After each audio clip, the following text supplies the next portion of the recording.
Chairman সাহেব, এত বাজার নিয়ে আমরা কোথায় যাচ্ছি? জীবনে তো আপনি কোনোদিন এত বাজার করেন নাই। এ ফাউল টকিং না করি তোমার মেশিনের মধ্যে অয়েল দাও। আচ্ছা, কোন মেশিনের কথা বলছেন আপনি? এই লেখাপড়া না করলে তোদেরই একটা সমস্যা।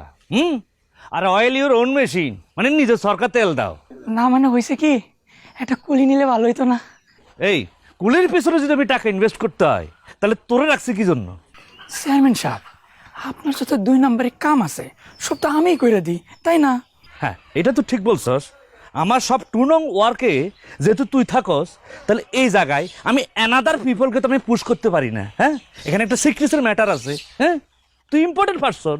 চেয়ারম্যান সাহেব, কালকে রাতে আপনার কথা শুনে না মনে হইতেছিল আপনি ভালো হয়ে গেছেন, কিন্তু এখন যা মনে হইতেছে যে লাউ সেই কুদু। তুই না ওই পোল্ট্রি স্টাইলে খেলে লম্ব হয়েছস। তোর গিলু পোক্ত হয় নাই, তোর সব বুদ্ধি শুদ্ধ হয়েছে আন্ডার হাঁটু।